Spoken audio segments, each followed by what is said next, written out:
And welcome into Jags of the Round Table. JP Shadrick, Brian Sexton, John Oehser. We'll get to these guys coming up. But first, the news of the day from day 2 at the Florida Blue practice fields. We start off with the crowd today. Over 2,300 on hand, right around 4,100 for the first 2 days of camp combined. You can feel some energy around the fans right now. They're anxious to see what happens in year 2 for Blake Bortles and ready to see some of the new faces contribute. And one of those new faces is center Stefan Wisniewski. He got the first team reps today at center over Luke Bowenko. And Gus Bradley said those two would rotate each day pretty much until something is decided, and that should be a great battle moving forward. Now, Bradley also discussed Blake Bortles' progress through 2 days, and he likes the mechanics and the accuracy early. He said you can tell that he put in that time during the summer, and that should help him to own the offense moving forward. Now for the play of the day, teamwork, Blake Bortles to Allen Robinson. Good awareness to stay with it against Devon House. Allen Robinson involved again. That's no accident. A good start for number 15.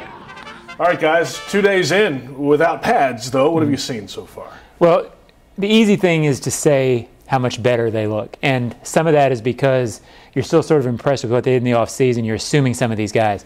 But Allen Robinson, Julius Thomas, Aaron Colvin, a lot of the names we talked about all offseason, to me, they're showing up. Throw Marqise Lee in there, too. You like what you're seeing from the guys that you know they're going to be depending on. And I haven't even mentioned Blake Bortles, so you might. Well, and I haven't really focused on names as much as numbers. You know, you look at the defensive line, and I've been really impressed with Chris Smith through the OTAs. It's going to be hard for him to make the roster. You just look at sheer numbers. Same thing on the offensive line. You could count 10 offensive linemen. They haven't been able to go 6 or 7 and really be comfortable at either side. Now, all of a sudden, it's the same way at defensive back. You know, you could talk about tight ends. You've got numbers, which speaks to what you're talking about, improvement. I looked on defense the other day. Gratz and Alualu both working with the second team. Pretty good players to be on the second team. John, you mentioned Marqise Lee a moment ago. Good couple of days of practice for number 11. But can he be an elite receiver in this league? That's first off. But can he be an elite receiver on this team? How about that? Well, I think he can eventually. And I think this year what you're looking for from Marqise is to do the things you saw him in the last 6 games, where he was a guy who could turn a short pass into a long gain. He can take the top off the defense.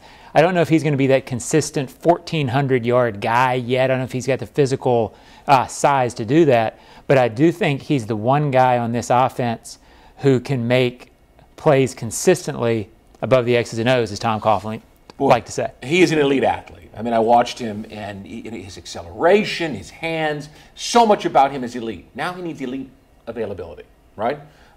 You look at the great ones, and they were on the field. When did Michael Irvin miss? When did Jerry Rice miss? I mean, these guys were on the field week in and week out, and that will go a long way towards deciding what he can be. But in terms of his athleticism, I think he's the best athlete on the field. I don't think it's close. Big standards for you, Michael Irvin, Jerry Rice. They were great. Aim high, baby. Well, they were great, and then you get my point. Right. That is that the great ones, Emmitt Smith at his position, they were always on the field. Too early to write him off, and some people did. No, who? That's preposterous. People. Well, people don't know what they're talking about because the talent is obvious. Let's go to the quarterback now. You know, he sounded a little more like a leader than last year when we talked to him last when camp first opened. Blake Bortles. It's starting to show on the field now, too, right? Yeah, this is real simple. He looks like a guy who's made a dramatic step forward from his comfort level, from his mechanics. So far, really good. You don't know how much better he'll be this year. But from watching the first couple of days, from talking to different media types, and of course us media types know everything, it's hard to imagine him not being better than last year. I don't know where that number is, but he looks so much more comfortable. I don't know enough about footwork to know if he's moving his feet right, but the ball's coming out better, and he certainly looks more the part. So again, I just go back to you needed him to be better for this thing to function. It looks like he will be. You want to know about a player? Ask his teammates. They're impressed. 2 days in the books. Practice number 3 coming up Sunday. We'll talk to you next time on Jags of the Round Table.